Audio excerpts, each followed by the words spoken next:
Welcome sa Dries TV. Kung interesado ka sa ganitong news, huwag kalimutang isubscribe ang ating YouTube channel. Maraming salamat! Welcome back again sa ating YouTube channel mga kakimpaw, and sa update natin ito ang pag-uusapan natin ay tungkol sa mga importanteng kaganapan kina Kim and syempre kay Paolo Abilino. Pero bago pang lahat, maraming salamat sa inyong patuloy na pagsuporta at pagsubaybay sa mga daily update natin. Kaya naman bilang pasasalamat, narito pang isang napili kong komento patungkol ito sa naging previous update. Mula ito kay Ginang Mila Borja, sabi niya, "Ma'am dear, kung tunay na fan, solid support lang sa ating Kim Pao. Masaya lang tayo sa ating Kim Pao kasi sila ang nakakaalam sa buhay. Huwag na nating sabayan ang bashers kasi hindi niya alam ang story ng Kim Pao. Tayo mga solid, relax, kaya panatag tayo, makinig na lang tayo sa vlog ni Ma'am Dear. Support lang tayo. Thank you na lang sa Kim Pao, ang mga paayuda, subaybayan na lang tayo hanggang sa dulo. Okay ba mga fans? Maraming salamat po sa inyong paalala at komento, Ginang Mila Borja. Tama po kayo, walang alam ang mga bashers pagdating kay Kim and Paolo. Tayo mga fans ang lagi pong nakasubaybay sa mga pang-araw-araw po na kaganapan nila na nangyayari po sa kanilang buhay. 'Di ba? Kaya salip na patulan pa natin or sabayan natin yung mga bashers na yan, patahimikin natin sila mga kakimpaw sa pamamagitan po ng pagpapakita lang naman ng mga kabutihang nagawa ni Kim.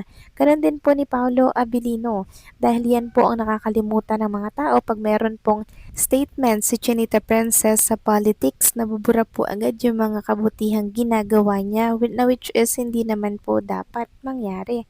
'Di ba? Kasi po iba ang politics, iba po yun, hiwalay po yun sa paghanga at pagsuporta natin kay Kim and Paulo, 'di ba? Kaya naman deadman na lang natin ang mga bashers, okay? So maraming salamat po sa inyong komento, Ginang Mila Borja. God bless po sa inyo at mabuhay kayo. So eto na nga, pag-usapan na natin ang mga balita po na nakalap natin sa update na to, at unahin na nga nating talakayin ang tungkol sa picture ni Kim Twinkle kasama po si Rain, pamangkin po ni Trinita Princess. So magkasama po silang pumunta sa isang simbahan mga kakimpaw, no? So ito po ay bago si Kim Chu magpunta sa world tour nila ni Paula sa US and sa Canada. So happy ako kasi very close talaga sila mga kakimpaw at maganda talaga yung relationship nila, 'di ba? Unlike po kay Ate Lakam na until now, wala po tayong nababalitaan kung okay na ba sila, kung naayos na ba yung problema po nila. Alam natin na hindi na po maibabalik yung tiwala ni Chinita Princess once na ito ay nasira. Pero syempre, alam naman natin na blood is thicker than water, still family pa rin po sila, at sa mga susunod, 'di ba, na panahon, magkakaayos at magkakaayos din po yan mga kakimpaw. At kung inyong ang natatandaan, 'di ba? Wala pa tayong nababalitaang muli simula po na magsampa ng kaso si Chinita Princess laban po sa kanyang kapatid. So possible na nag-uusap sila, 'di ba? Pero syempre, it takes time. Hindi po yan aga-agaran ang pagpapatawad ni Kim. Panahon na po ang makakapagsabi kung kailan niya po mapapatawad ang kanyang kapatid. Hindi po yon ura-urada, hindi po yon pinipilit. Samantalang next topic naman, talakayan naman natin itong pakiusap po ng mga Kimpo fans para po yan sa Dreams KPH na ilagay daw po itong What's Wrong with Secretary Kim mga kakimpaw dito po sa I Want. So agree ba kayo doon? Kasi marami po talaga ang gustong manood nitong What's Wrong with Secretary Kim, pero wala naman sa I Want. Sabi nga dito ni Lails, "Hi Dreams KPH, could you please add What's Wrong with Secretary Kim to OFC I Want? OFC. I just wanna watch the Kim Pao in the rom-com." So kahit na sabing ilang taon na po ang nakalipas para po sa What's Wrong with Secretary Kim mga ka-Kim Pao, still marami pa rin po ang manunood nito kung ilalagay po nila ito sa OFC I Want, 'di ba? Kasi antindi pong sumuporta ng mga Kim Pao fans kahit na matagal na yan, still susuportahan at papanoorin po nila yan. Ganyan po kasolid ang mga Kim Pao fans. Samantalang pag-usapan naman natin ang tungkol dito sa kondo na di umano'y binili daw ni Kim and Paolo Abilino. Ayon nga dito sa isang post, usap-usapan ngayon ng mga tagahanga ng Kim Pao ang kumakalat na espekulasyon online na umano'y may biniling condominium sina Kim at Paolo Abilino sa Bonifacio Global City o BGC. Ang nasabing usap-usapan ay nagsimula matapos kumalat ang ilang social media posts na nag-uugnay sa dalawa sa umano'y bagong property investments. Nagsimula ang hinala ng netizen matapos mapansin ang madalas na pagbanggit sa BGC sa ilang blind item at online discussion tungkol sa dalawa bagamat walang direktang patunay agad itong pinagtagpi-tagpi ng mga sumusugid o masusugid na taga-suporta na naghahanap ng palatandaan tungkol sa tunay na estado ng kanilang relasyon. Lalong umugo ang intriga matapos mapansin ng fans ang tila komportableng samahan ni Kim at Paolo sa ilang events at interviews.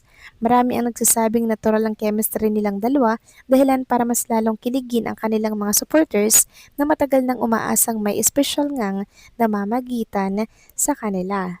May mga netizens ding nananatiling maingat at sinasabing wala pang sapat na ebidensya upang patunayang totoo ang balita. Para sa kanila, maaring isa lamang itong investment o simpleng haka-haka na pinalaki dahil sa kasikatan ng tambalang Kim Pao. Sa kabila nito, nananatiling tikom ang bibig ng kampo ni na Kim at Paolo tungkol sa naturang issue. Wala pa silang direktang kumpirmasyon o pahayag kung totoo nga bang may nabili silang kondo sa BGC o kung may plano ba silang lumipat sa bagong tahanan. Sa ngayon, patuloy na inaabangan ng kanilang mga tagahanga ang anumang paglilinaw mula sa dalawa habang wala pang kumpirmasyon. Nananatiling palaisipan kung may katotohanan ba ang balibalitang to o isa lamang itong panibagong kwentong likha ng mapanuring mata ng mga netizens. So haka-haka pa lamang po mga kakimpaw itong nabasa nating write-ups about Kim and Paula Abilino at wala pa po itong kumpirmasyon kung totoo man nga po na nakabili sila ng isang kondo dyan po sa BGC. Actually, wala namang masama kung makabili sila ng property, di ba? Katunayan yan, maganda nga pong investment yan. Kasi nga po mga kakimpaw, every year, tumataas yung value ng property, ng bahay, and syempre ng lupa. Knowing Kim and Paolo Abilino, very practical lang talaga yan mga kakimpaw pagdating po sa mga property.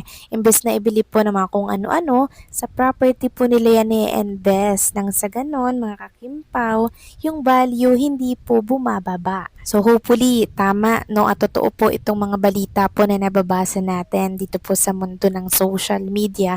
Kasi pagkaganyang nagbibilihan na po ng mga property, ano ba yung kasunod nun?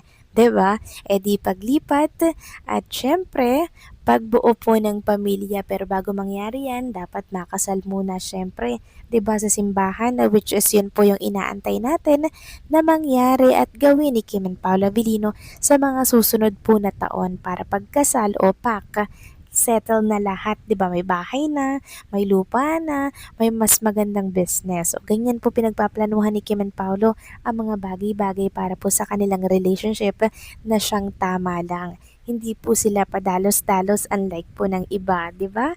So kayo ba mga kakimpaw, anong masasabi ninyo dito? Please comment down below.